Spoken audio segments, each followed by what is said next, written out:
नमस्कार. मी शिवाजी काळभोर, पत्रकार, सातारा, यशवंत महाराष्ट्र यूट्यूब चॅनलमध्ये आपलं स्वागत करत आहे.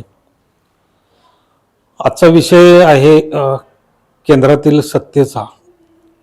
देशातील किंवा केंद्रातील सत्तेच्या बदलाचे संकेत मिळत आहेत. आज गुजरातमधून एक अशी बातमी मिळाली की तिथला भाजपचा उमेदवार बिनविरोध विजयी झाला. आता भाजपला त्यांनी जो दावा केला आहे 400चा, त्याच्यासाठी फक्त 399 जागा कमी आहेत. एक गोष्ट इथं नमूद करावीशी वाटते की हे अर्ध्या हळकुंडाने पिवळे होणारे भाजपचे नेते मंडळी यांनी सुरतमध्ये जरी बिनविरोध विजय मिळवला असला तरी चंदीगडला महापौर निवडताना काय काय भानगडी त्यांनी केल्या होत्या बेकायदेशीररित्या. सुप्रीम कोर्टानेही याची दखल घेतली. तिथले निलेश कुंभानी म्हणून काँग्रेसचे उमेदवार आहेत, त्यांचा अर्ज बाद झाला किंवा ते न्यायालयीन प्रक्रियेत गेलेले आहेत.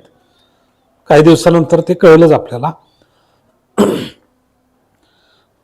पहिल्या टप्प्यात ज्या 102 जागांसाठी मतदान झालं त्याच्यामध्ये गेल्या वेळेला या जागांपैकी 51 जागा भाजपला मिळाल्या होत्या, म्हणजे 50%. आता ती अपेक्षा भाजपला बाळगून चालणार नाही, कारण मतदानच एवढं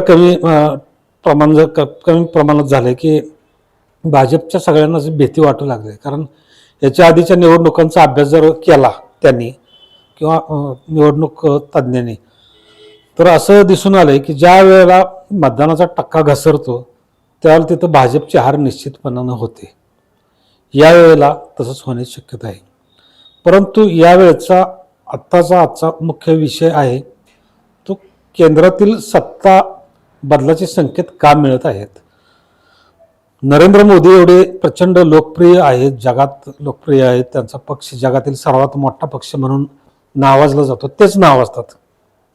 आणि नरेंद्र मोदी हे 1 नंबरचे नेते आहेत आणि जगातील सगळ्यात प्रभावी व्यक्तिमत्वांमध्ये त्यांचं नाव येतं वगैरे वगैरे.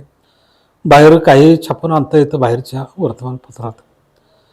देशात तर गोदी मीडियाच आहे, त्यांच्या महानतेशिवाय काहीच सांगितलं जात नाही.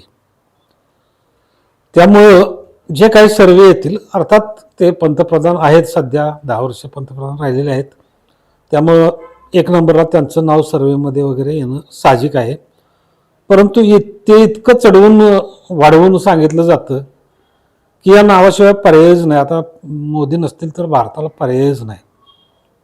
तशी नावं भरपूर आहेत. आता राहुल गांधी आहेत, अरविंद केजरीवाल आहेत. परंतु भाजपची एक राजकारणातील रणनीती अशी ब्रेन वॉश करण्याची आहे, त्यातला हा प्रकार आहे. म्हणून त्यांनी 400चा नारा दिला आहे.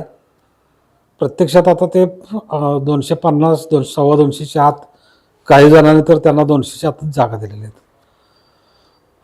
प्रश्न असा आहे की हे वेगवेगळ्या सर्वेचा आधार घेतात. आता ते सर्वे किती,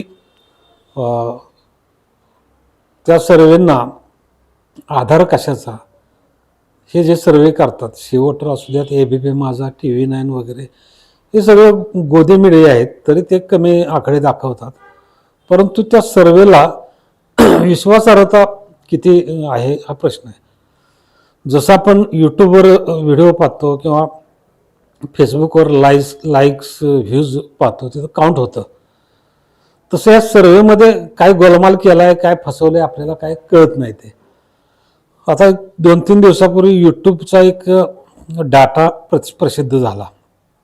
त्या डाटामध्ये आता हा जर अंतर्गत सर्वे वेगळा असता, गोदी मीडियाचा असता, तर ह्यात मोदी आणि भाजप 1 नंबरला दाखवले असते. पण हा डाटा दिसतो सगळ्यांना तपासायचं म्हटलं तर, त्यामुळे इथं काही गोलमाल करता येत नाही. याच्यामध्ये नरेंद्र मोदी 4 नंबरला गेलेत आणि भाजप जगातील सगळ्यात मोठा पक्ष 5 नंबरला गेलेला आहे. 1 नंबरला आहेत राहुल गांधी. राहुल गांधी कसे, तर नरेंद्र मोदी यांचे चॅनेल पाहणारे सबस्क्रायबर देशात किंवा देशाबाहेर सगळे मिळून जवळपास 2,50,00,000 एवढे आहेत. आणि राहुल गांधींचे सबस्क्रायबर 45 लाखाच्या आसपास आहेत. परंतु साधारण 6 एप्रिल ते 12 एप्रिल दरम्यानचा हा डाटा आहे. या डाटामध्ये अशा आकडेवारी दिल्या की 1 नंबरला राहुल गांधी आहेत, ज्यांना यूट्यूबमध्ये सर्च करून त्यांचे चॅनेल पाहिले जातात. असे एकंदरीत 31% दर्शक आहेत जे राहुल गांधींचं चॅनेल पाहतात. आता विचार करा, राहुल गांधींचे सबस्क्रायबर 45 लाख, मोदींचे 2,50,00,000 म्हणजे जवळपास 5 पट सबस्क्रायबर आहेत जादा. मग मोदींचे दर्शक जादा पाहिजेत, पण मोदींना दर्शक किती? फक्त 9% आहेत. म्हणजे मोदींचं चॅनेल पाहणारी लोक, दर्शक फक्त 1,50,00,000 आहेत. म्हणजे त्यांच्या सबस्क्रायबरपेक्षा 30 लाखांना कमी. आता 3 नंबरला आम आदमी पार्टी येते. यूट्यूबचे जे त्यांचे चॅनेल बघितले जातात त्यात अरविंद केजरीवाल तुरुंगात गेल्यापासून त्यांचे चॅनेल बघण्यात वाढ झाली असेल, एक सहानुभूती म्हणून किंवा मोदी भाजपकडून ईडीकडून झालेला अन्याय म्हणून. तर आम आदमी पार्टी ही 2 नंबरला आहे. आम आदमी पार्टीचं चॅनेल आहे ते. त्याच्यानंतर 3 नंबरला काँग्रेस पार्टीचं चॅनेल आहे. त्यांचे अधिकृत सबस्क्रायबर कमी आहेत, परंतु दर्शक सुमारे 2 कोटीच्या पुढे आहेत काँग्रेसचे. आम आदमीचं जे चॅनेल आहे ते 2,80,00,000 दर्शकांनी पाहिलेलं आहे 12 एप्रिलपर्यंत, 6 ते 12 एप्रिल. आणि नरेंद्र मोदींचं त्यांचं जे स्वतःचं चॅनेल आहे त्यांचे दर्शक 1,50,00,000 आहेत फक्त. म्हणजे राहुल गांधींचे दर्शक साधारण 4 कोटी, 5,80,00,000, 5,80,00,000 कोटी आणि नरेंद्र मोदींचे दर्शक 1,50,00,000 कोटी, म्हणजे जवळपास 4 पट दर्शक जास्त आहेत. याचा अर्थ असा की जे भारतातले जे सुशिक्षित किंवा ज्यांना राजकारण करतं असेच लोक, सद्य परिस्थिती कळते असेच लोक हे चॅनेल पाहतात. सामान्य माणूस पाहत नसेल. जर सामान्य माणूस पाहत असता तर ही संख्या ही आत्तापेक्षा कितीतरी मोठ्या संख्येनं वाढलेली दिसली असती. कारण जे चॅनल पाहतात त्यांच्यापेक्षा सर्वसामान्य जनता केंद्राच्या कारभाराबद्दल, मोदी शहांच्या कारभाराबद्दल चिडून आहे. त्यांच्या मनात संताप आहे. शेतकरी, बेरोजगारी, कामगार, महागाई, महिला, सगळ्याच क्षेत्रात त्यांच्याबद्दल संताप व्यक्त केला जात आहे. अशी परिस्थिती असताना मोदी शहा रोज नवनवीन मुद्दे काढत आहेत, लक्ष भटकवण्याचा प्रयत्न करत आहेत. पाकिस्तान, चीन, मुसलमान असे नवीन विषय त्यांच्या प्रचारात येऊ लागलेले आहेत आणि हे उत्तरोत्तर वाढत जाणार आहे.